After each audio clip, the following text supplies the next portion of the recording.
नमस्कार दोस्तों, आज का एपिसोड होने वाला है सुरों से भरा, जज्बात से भरा और सपनों की कहानी से भरा। दोस्तों, हर सफलता के पीछे एक आवाज़ होती है जो सिर्फ गाती नहीं, दिल तक पहुंचती है।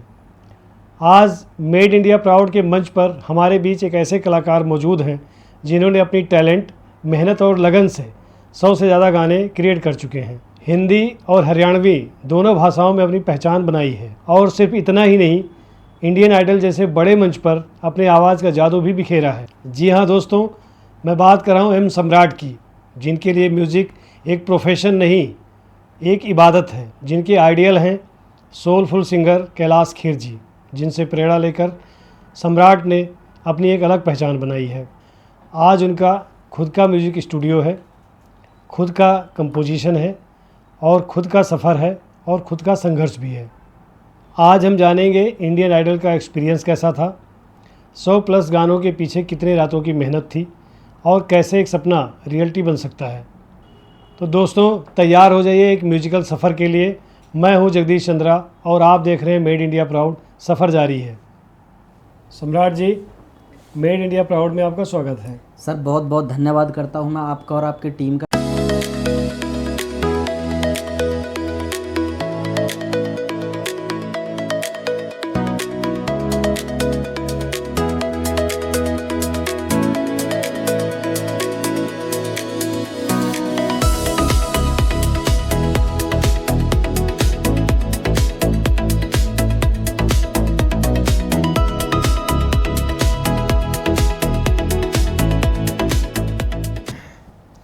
सम्राट जी, सबसे पहले ये बताइए कि आपका सिंगिंग का सफ़र कब और कैसे शुरू हुआ। सर, बड़ी दिलचस्प कहानी है और सिंगिंग का सफ़र मैंने सबसे पहले जब मैं सेकंड क्लास में पढ़ता था जी सबसे पहले मैंने 26 जनवरी को गाना गाया था जी। वो था, एक भजन था भोलेनाथ का और मैंने मेरा नाम मेरे दोस्त ने लिखवा दिया था उसमें, जो 26 जनवरी को जैसे परफॉर्मेंस होती है स्कूलों में, तो मेरी मम्मी ने मेरे को वो लिख के दिया। एक भोले का भजन था, वो औरतें गीत गाती हैं हमारे यहाँ पे हरियाणा में, याद तो नहीं है पर जितना है इतना आपको सुना देता हूँ, काफ़ी टाइम हो गया। खड़ा हूँ द्वार पे दर्शन को, चरण शिव जी के लेने को, खड़ा हूँ द्वार पे दर्शन को, चरण शिव जी के लेने को। अगर मैं फल चढ़ाता हूँ तो फल तोते का झूठा है, अगर मैं दूध चढ़ाता हूँ तो दूध बछड़े का झूठा है। सम्राट जी, जब आपने स्कूल में गाना गाया बचपन में जी, तो वो तो आपको बहुत आनंद आया। उसके बाद में आपने कैसे फिर इसको कंटिन्यू रखा, घर परिवार को कैसे कन्विंस किया कि नहीं मुझे गाना गाना ही है, और आगे क्या क्या समस्याएं आपको झेलनी पड़ी। हमारे घर ना एक वो बॉक्स था, डैग जिसे हम तो डैग बोलते हैं उसे, स्पीकर्स, अब तो स्पीकर्स बोलते हैं, तो हम तो हमारे गांव देहात में डैग बोलते हैं उसे, डैग जी। तो वो हमारे घर पे था, तो उसमें भजन भी सुनते थे। और कैलाश खेर जी हैं, वो मेरे नाम को गुरु हैं मेरे, तो कैलाश खेर जी हैं, उनका एक गाना सुना था मैंने वहाँ पे, तेरी दीवानी करके। बहुत छोटा था मैं उस टाइम, शायद 3rd क्लास में था, चौथी, उसमें बहुत टाइम हो गया। तो उस गाने को मेरे को बार बार सुनने का मन करा, इसको बार बार सुन, बार बार सुन, बार बार सुन। मैं सुनता था, फिर उसके बाद में मेरे को सुनने की आदत पड़ गई, मैं खूब गाने सुनता था उनके। तो मैंने काफ़ी गाने, सारे से ही गाने सुने हैं। फिर उसके बाद में धीरे धीरे धीरे धीरे ऐसे ही मन लगने लगा सिंगिंग में। फिर एक अपने भाई हैं, वो मिले मेरे को, वो बहुत अच्छा गाते थे। तो हमारे यहाँ पे ना रागनी चलती हैं सर जी। तो हमारे यहाँ पे एक बहुत फेमस हुआ करते थे उस टाइम, सुरेश गोला जी हैं उनका नाम था। तो एक भाई हैं अपने, तो उन्होंने मेरे को उसके पास बिठा दिया कि रागनियों में कि भाई तुम ऐसे करो, इसको कुछ सिखा दो। तो सर मैं वहाँ पे जाता था, तो 2-4 बार मैं उनके साथ में स्टेज प्रोग्राम पे में भी गया था, 1-2 जगह मैंने रागनी गाई भी थी। तो उस सफ़र में ही वहाँ पे एक बंदा मिलता है मेरे को, प्रदीप चौहान नाम है उसका, वो मेरे भाई हैं, बड़े भाई हैं, और बहुत कुछ है, मतलब मैं तो उनको बहुत दर्जा देता हूँ, बहुत ऊंचा दर्जा जी। उन्होंने मेरे को बोला कि अगर तेरे को कुछ करना ही है ना, मतलब गाने ही अगर तेरे को गाने हैं तो तू पहले सीख ले। सर मुझे उनकी बातें कुछ अच्छी लगी उस टाइम, तो मैंने पलवल में एक क्लास ज्वाइन कर ली।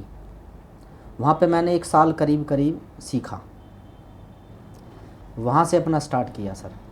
धीरे धीरे लगने लगा कि अब तू कुछ आगे और कर, आगे और कर। फिर इंटरेस्ट आने लगा 1-1.5 साल के बाद। फिर मैंने फरीदाबाद सेक्टर 16 नागपाल जी हैं, उनके यहाँ से भी थोड़ी सी कोचिंग ली है। अब तो शायद वो इस दुनिया में नहीं है, उनको वहाँ से भी ली थी। तो बस वहीं से फिर अपना यही दौर तो चलता सम्राट रहा। भाई, थोड़ा सा जैसे आपने बताया कैलाश खेर जी का गाना बहुत सुनते थे, तेरी दीवानी, जी तो क्या वो 2-4 लाइन हमें सुना सकते हैं?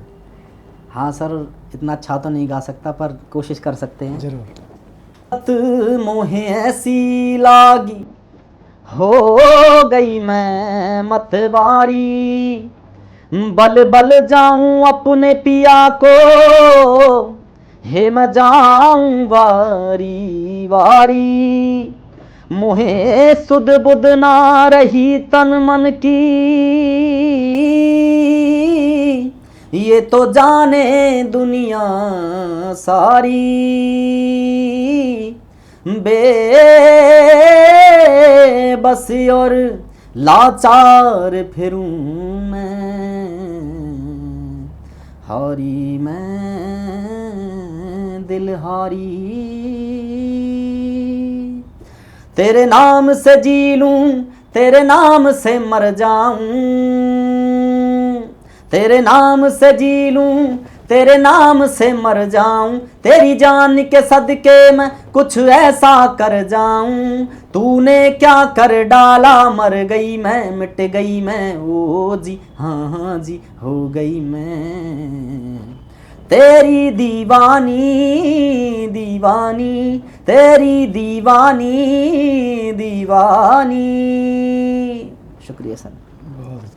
सम्राट जी, जी, आप थोड़ा सा इंडियन आइडल के एक्सपीरियंस के बारे में बताइए हमें। इंडियन आइडल का एक्सपीरियंस सर, मैं क्लास लेता था फरीदाबाद में ही, ये 2016 की बात है, 16-17 में। तो वहाँ पे एक वैसे जो क्लास के जो क्लासमेट थे सिंगिंग के, उन्होंने कहा यार तू इंडियन आइडल में ट्राई करके देख। अब मैं तो सर उस टाइम सच बताऊँ तो मेरे पे तो कुछ आता भी नहीं था इतना, और अभी भी नहीं आता वैसे तो, पर मैंने कहा मैंने कि कैसे जाना पड़ेगा भाई। अब वहाँ पे उनका ऐड चलता है, तो सेक्टर 12 द्वारिका है, वहाँ पे कोई स्कूल था, उस स्कूल का भी तो मेरे को नाम याद है नहीं। तो मैं वहाँ पे ऑडिशन देने के लिए गया, और वहाँ पे देख के मेरा तो सर बिल्कुल, उनके इतने बंदे करीब करीब सर ज़्यादा भी नहीं तो 10-12 हज़ार लोग थे जो ऑडिशन देने के लिए आए थे। तो हमारा पहले दिन भी नंबर नहीं आया, पूरा टाइम ही ख़त्म हो गया। उसके दूसरे दिन मैं फिर गया, फिर उस दूसरे दिन भी मेरा शाम को नंबर आया। तो वहाँ पे मैंने गाना गाया, वहाँ पे थोड़ा सा पसंद आया लोगों को, तो मैं 3 राउंड तक ही वहाँ पे गया था। उसके बाद बहुत धुरंधर थे सर। अब हम तो ठहरे गांव देहात के, तो इतना कोई सीखना सिखाना था नहीं, बस सुन लिया तो गा लेते हैं। तो मतलब गांव का, जैसे आपने बताया कि आप गांव के हैं, तो सारे लोग गांव के ही हैं। जैसे आपने छोटी छोटी जगहों पे गाना गाया, एकेडमी में गाना गाया, और वहाँ पे जाके जब आपने बहुत लोगों को देखा, जी सर। तो वहाँ से फिर आपने क्या सोचा, क्या सीखने को मिला आपको? सर सीखने को वहाँ से ये मिला कि बस सीखते रहना चाहिए, क्योंकि अब हम क्या है ना सर, सबसे बड़ी बात ये होती है कि जिस सर्कल में जो हम बैठे होते हैं ना, उस सर्कल में सबसे टॉप का बंदा मैं ही था, जो भी, मैं भी ज़ीरो था जी। तो ये समझो कि और लोग कहाँ होंगे। वो जाके आपको पता चला कि भाई मुझे बहुत अच्छा सिंगर हूँ। हाँ, यहाँ पे आने का पता चला कि मैं तो कुछ आता मैं ही तो नहीं कुछ है मुझे। आता ही नहीं है मेरे को तो। राइट। ये था सर। उसके बाद फिर मेरे मन में और चीज़ें, मतलब और चीज़ों ने घर करा कि यार तू तो कुछ है नहीं, तो फिर डिप्रेशन सी भी होने लगी। एक बार तो ऐसा भी मन हुआ कि यार तू छोड़ दे, इतनी दूर तो नहीं जा पाएगा तू। फिर अपने अंदर से ही एक चीज़, आवाज़ आती है जो सबके में आती है कि देख कुछ करके तो देख, जब यहाँ तक आ गया तो आगे भी चल, यहाँ तक आ गया तो आगे भी चल। तो बस सर आज तक सफ़र जारी है, अभी तक तो कुछ हुआ नहीं है, बाकी सफ़र जारी है। सम्राट जी, 100 से ज़्यादा गाने आप अब तक अपना खुद का बना के और उसको रिलीज़ कर चुके हैं बहुत सारे सोशल प्लेटफॉर्म जी पे। जी। तो थोड़ा उसके बारे में बताइए कि इतने गाने करने के लिए कितनी मेहनत करनी पड़ती है, उसके पीछे का थोड़ा सा अनुभव शेयर करिए। मेहनत सर, जिस दिन मैंने अपना पहला गाना रिकॉर्ड करा था मेरे पास 4,000 रुपये थे जी जी और गाना हुआ था 8,000 में जी रिकॉर्ड। तो उस टाइम स्टूडियो तो था नहीं अपना। पहले तो दिमाग में ऐसी चीज़ पे घूम गया। अब देखा तो क्योंकि सर मेरे को ज़्यादा तो पता नहीं था, अब धीरे धीरे जब इसमें आए हैं तो पता लगने लगा। तो सारा कंप्यूटराइज्ड काम था। जी पहला गाना वहीं से रिकॉर्ड करा था मैंने। मेरा सवेरा गाना था, पंजाबी गाना है। जी लिखा किसी और ने, गाया मैं नहीं था, कंपोज भी मैं नहीं करा था। जी, बहुत बढ़िया बहुत जी बढ़िया। पहला गाना आपने जो सबसे पहली बार आपका गाना रिलीज हुआ था, जी। क्या उसकी भी 2 लाइन सुनाना चाहेंगे हमें? हाँ सर, बिल्कुल सुना दूंगा। जी ਜਦੋਂ ਦਾ ਤੂੰ ਫੜ ਲਿਆ ਹੱਥ ਮੇਰਾ ਜ਼ਿੰਦਗੀ 'ਚ ਹੋਇਆ ਏ ਸਵੇਰਾ ਏ ਸਵੇਰਾ ਕਰਦਾ ਏ ਰੋਸ਼ਨ ਨੂਰ ਮੈਨੂੰ ਤੇਰਾ ਜ਼ਿੰਦਗੀ 'ਚ ਹੋਇਆ ਏ सवेरा ए सवेरा। ये था। वाह सम्राट भाई, कोई ऐसा गाना जो आपने लिखा हो अभी तक जी। जो आपके दिल के बहुत करीब हो, जो आप अपने ही गाने को बार बार गुनगुनाते हो बार बार? सर मेरा बहुत फेवरेट गाना है और 2 गाने हैं सर, एक तो पंजाबी है एक हरियाणवी है। जी, दोनों सुना सकते हैं आप? दोनों सुनाऊंगा सर। जी। और वो फेवरेट भी है, मतलब फेवरेट क्या, वो किसी के लिरिक्स हैं जी। मतलब लिखा तो मैं नहीं है लेकिन किसी ने बोला था। ये समझो कि मेरे को आज से 5-6 साल पहले वो बोला था किसी ने, तो उसको डिट्टो मैंने उसको ऐसे का ऐसे छाप दिया उसमें। जी जी। तो पहला गाना मेरा गुलाम है, वो पंजाबी है, लिखा मैंने ही है ऐसे। मैं तेरियां गुलाम बन रह लूं, मैं सरेआम बन रह लूं, तेरे नेड़े दुख भी हर सह लूं सजना वे, तू बैजा कोल मेरे आके ना तड़पा मैनू दूर जाके सजना वे, कर साडे प्यार दा तू एहसास वे, इस दिल दे लई वे सजना तू खास वे। ये सर। आपका ये गुलाम वाला गाना मैंने भी यूट्यूब पे सुना है जी सर। और मुझे भी बहुत अच्छा लगा था। मैंने you. कई बार सुना है गाना। Thank you. दूसरा आप कहते कि एक और भी हरियाणा वाला है जो आपका फेवरेट है, उसके बारे सर में वो मेरा बहुत बहुत बहुत ज़्यादा फेवरेट गाना, और मैं तो लोगों से कहूँगा कि उस गाने को तो सुने। जी मेरे लिए मत सुनो पर अपने लिए ही सुनो चाहे, पर सुनो। इसके लिए मैं बहुत रिक्वायरमेंट करूँगा लोगों से। एक स्टोरी है सर, उसके ऊपर ही लिखा है मैंने। रूस के न बैठ गई तू मेरे तय, खफा तो मैं भी घणिया तेरे तय, रूहां वाला प्यार से मेरा कोन्या मरिया लाडो तेरे चेहरे पे, छोड़ के रह गई मेरा साथ अधूरी रह गई हमारी दास्तां, तेरे बाद जाने मन चुन्या चुन्या ठेके आला रास्ता, वाह। तेरे बाद जाने मन चुन्या चुन्या ठेके आला रास्ता। सर शायर क्या लिखता है इस चीज़ में आगे। सूरज न चांद और चांद न तारे लिख दूं, धरती न मैं आसमां और आसमां न फारे लिख दूं, गालिब जैसे अच्छे शेर और मुशायरे लिख दूं तेरे वास्ते, जो खत भेजे थे उनको दोबारा लिख दूं, पूरी दुनिया तय अच्छा तुझे मैं नजारा लिख दूं, समंदर की गहराई को छोटा सा किनारा लिख दूं तेरे वास्ते, गम होया कम होया ओस वर्गा नम होया, कण कण दिल टूटा दिल पे जुल्म होया, कलम रोई कागज रोई साई रोई सम्राट रोया तेरे वास्ते। सम्राट जी, जी आपने सबसे पहले गाना गाया पंजाबी में, जो आपका गाना पहले रिलीज हुआ आपने बताया, जी वो पंजाबी में गाया आपने। आपने हरियाणा का भी गाना गाया है, आपने पंजाबी भी गा दिया, आप हिंदी भी गाते हैं। तो ये तीनों भाषाओं के अलग अलग गाने का आपका एक्सपीरियंस कैसा है, क्या डिफरेंस है? सर गाने का कोई डिफरेंस नहीं होता, बस वो तो शब्दों का हेर फेर है। जी शब्दों का हेर फेर है, बाकी फीलिंग्स तो सेम ही होती है सबकी। जी पंजाबी हो हरियाणवी हो चाहे हिंदी हो, जी। शब्दों का फेर है बस, कुछ नहीं, फीलिंग्स सेम है सब। तो फिर भी पंजाबी गाना गाते गाते आप पूरी तरह से आप हरियाणा के गाने गाने लगे, डाइवर्ट कर गए, तो उसके पीछे कुछ तो रीज़न होगा। उसके पीछे एक रीज़न ये है सर, मैंने एक गाना करा था, एक गुलाम। जी गुलाम गाने को लेके मैं पंजाब इंडस्ट्री में खूब ट्राई करा मैंने कि कोई मेरा कंपनी पे गाना चला ले। जी तो सर एक बंदे ने मेरे को, म्यूज़िक कंपनी के ऑनर ही हैं वो, जी मैं उनका नाम नहीं लेना चाहूँगा उसमें पॉडकास्ट में। तो सर उसने मेरे को बोला वो जहाँ वहाँ तो सपेरे रहते हैं। जी मैंने कहा वो सर कैसे? कहते हैं कि एक ही कंपोजिशन पे 100 गाने बना देते हैं। जी सर मेरे को कहीं तक ये बात लगी, तो मैंने कि सर ऐसा तो नहीं है भाई, आपका अपना वो है, हरियाणा का अपना गाने का जो उसमें अलग वो है, तो ऐसा तो नहीं है। हाँ हाँ बिल्कुल ऐसा ही है, एक ही कंपोजिशन पे 100 गाने बना देते, कितने भी रागणियाँ हैं उनकी, एक ही कंपोजिशन पे कितनी रागणियाँ हैं, एक ही कंपोजिशन पे कितने गाने हैं। तो सर मैंने सोचा उस दिन के बाद, मैंने कहा यार अब अपने हरियाणा को मतलब चेंज करना है, ये मैंने सोचा सर। हालांकि मैंने सोचा तो किसी और ने भी सोचा होगा, जी पर वो बंदे मेरे से आगे निकल गए जी और मैं आज भी यहीं खड़ा हूँ, तो ये भी डिफरेंट। पर लेकिन सोच एक अच्छी बनी थी वहाँ से, तो मैंने सर फिर हरियाणवी गाने स्टार्ट करे जी गाने, और मैं आज तक हरियाणवी गाने ही गा रहा हूँ। मैंने हरियाणवी गाने करीब 100 गाने कर दिए हैं। सम्राट भाई, मैंने एक गाना आपका सुना है, कलवारी म्यूजिक पे डला हुआ है, जी जी। ठीक है ना। उस गाने का बोल है तेरे नाल प्यार हो गया, और वो गाना भी मुझे बहुत अच्छा लगता है। थोड़ा जी, सा जी। उसकी अगर एक लाइन आप सुना सके। सर उसकी लाइन एक दो ही लाइन सर देखता हूँ याद है। हाँ ठीक है।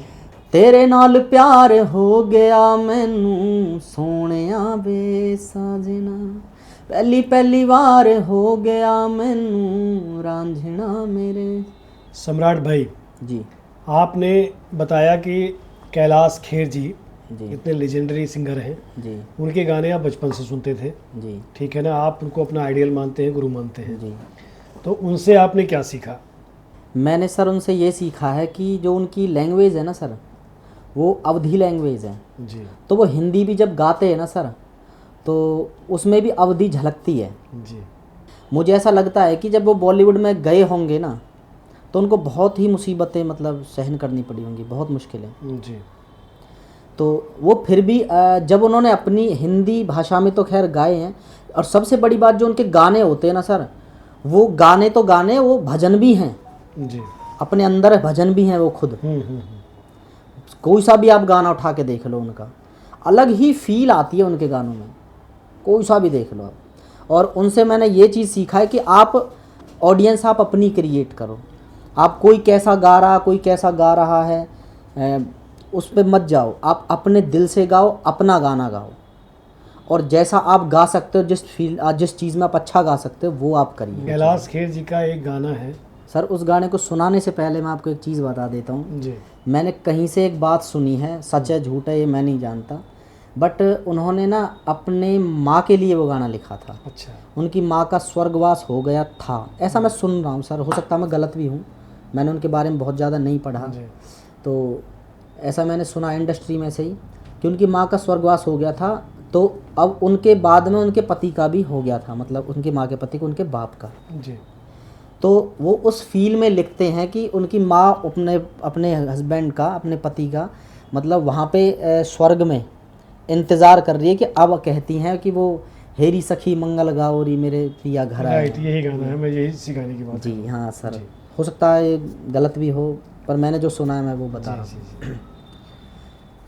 तो वो कहती हैं, चूक पुराओ माटी रंगाओ, आज मेरे पिया घर आवेंगे, आज मेरे पिया घर आवेंगे, खबर सुनाऊं जो खुशी रे बताऊं जो, आज मेरे पिया घर आवेंगे, आज मेरे पिया घर आवेंगे। वहाँ से उनकी माता जी कहती हैं, जो उन्होंने लिखा है, हेरी सखी मंगल गाओरी, धरती अंबर सजाओरी, उतरेगी आज मेरे पी की सवारी। हेरी कोई काजल लाओरी, मोहे काला टीका लगाओरी, उनकी छब से दिखूं मैं तो प्यारी। लक्ष्मी जीवारो नजर उतारो, आज मेरे पिया घर आवेंगे, आज मेरे पिया घर आवेंगे। सम्राट जी, जी मैंने सुना है कि आपका अपना खुद का भी म्यूजिक स्टूडियो है, जी तो अचानक से स्टूडियो बनाने का ख्याल कैसे आया मन में? सर, ख्याल तो ऐसे आया था, अब जैसे हम गाना रिकॉर्ड कराने के लिए जाते थे जी तो पैसे होते नहीं थे, जी तो वहीं से एक ऐसा सोच लिया कि तो स्टूडियो बना लेते हैं। जी जी अब स्टूडियो सर इसलिए बनाया है कि अब घर वाले क्या है ना सर, तो सबको देखो बड़े हो रहे हैं तो कहते हैं कि कुछ काम धाम कर ले, क्योंकि हमारे संगीत को ना कोई काम तो मानता है नहीं जी हाँ बिल्कुल। जब तक कामयाब नहीं होता और कोई। जब तक आप सफल नहीं होते हैं, हाँ जब तक तो लोग यही सोचते हैं भाई किसी काम का नहीं है। हाँ, अब सर और कुछ करना नहीं है लाइफ में, जी ना कुछ आता ना कुछ करना इसके अलावा, जी तो सोचा अब स्टूडियो ही बना लेते हैं, लोग भाइयों की अपने मदद करेंगे और थोड़ा अपना खर्चा पानी भी निकल जाएगा, उस तरह जी, अपने गाने भी चलते रहे। आज के जो नए सिंगर हैं, जी जो यंग सिंगर अभी आज की डेट में नए नए सारे सीख रहे हैं आज, उनको सबसे ज़्यादा क्या फोकस, सबसे ज़्यादा कहाँ किस चीज़ पे फोकस करना चाहिए? Focus sir last and first यही है कि रियाज प्रैक्टिस जब तक आप नहीं कर पाओगे, नहीं करोगे प्रैक्टिस, समय नहीं दोगे अपने आप को, जी तब तक आप कुछ भी नहीं बन सकते। रियाज बहुत ज़रूरी है, बहुत ज़रूरी है रियाज। जी और सबसे बड़ी बात, जो बड़े सिंगर्स हैं ना सर, जैसे नुसरत साहब हुए, ये तो बहुत बड़े बड़े नाम है, और भी हैं, जो भी जिसका भी जो भी अपना आइडल हो जी उसे सुनना बहुत ज़रूरी है। जी अगर आप 4 घंटे रियाज कर रहे हो ना, तो आप एक अच्छा म्यूज़िक सुने भी 4 घंटे, जी क्योंकि तब तक आप कहते हैं कि जब तक आप एक अच्छे श्रोता नहीं होते ना, तो आप एक अच्छे वक्ता भी नहीं हो नहीं हो सकते। सकते। उसके लिए पहले सुनना भी बहुत ज़रूरी है। जी उनको सुनना चाहिए और रियाज करना चाहिए, प्रैक्टिस करनी चाहिए, किसी भी हालत में हमें प्रैक्टिस करनी चाहिए, जी जी ताकि तभी जाके सर सिंगर अच्छा हाँ, बन सुनना सकता है। ज़रूरी है, बाकी सुनना बहुत पेशेंस ज़रूरी भी बहुत ज़रूरी है। बहुत, हाँ पेशेंस तो सर वो तो चाहिए ही सर, आज पेशेंस तो बहुत ज़रूरी है सर, पेशेंस तो चाहिए, जी क्योंकि सर एक दिन में तो कुछ नहीं मिलता। सम्राट जी, आपको अपनी जर्नी के बारे में अगर एक लाइन में बताना हो तो क्या कहेंगे? सपना देखा, मेहनत की और रुकना नहीं सीखा कभी, और ना कभी रुकेंगे। बहुत सुंदर। जब तक अपनी मंजिल पर नहीं पहुंचेंगे, जब तक नहीं रुकेंगे सर। सम्राट जी, मेड इंडिया प्राउड के व्यूवर्स को आप क्या मैसेज देना चाहेंगे? सर, मेड इंडिया प्राउड्स के व्यूवर्स को मैं ये मैसेज देना चाहूँगा कि अपने टैलेंट को निखारो, छुपाओ मत। और सबसे बड़ी बात तो ये है कि आप जो लोग और आपकी टीम जो ये काम कर रही है, जैसे बड़े सिंगरों को तो सर सभी प्रमोट करते हैं, या फिर बड़े आर्टिस्ट को सभी प्रमोट करते हैं, फिर बड़े लोगों को सभी प्रमोट करते हैं जी। सबसे बड़ी बात तो ये, जैसे हम जैसे नए नए जो बंदे हैं, नए नए आर्टिस्ट हैं, उनको भी आपने प्रमोट किया, इसके लिए बहुत बहुत धन्यवाद करता हूँ मैं। तो हमें आपको आपने हमें बुलाया। जी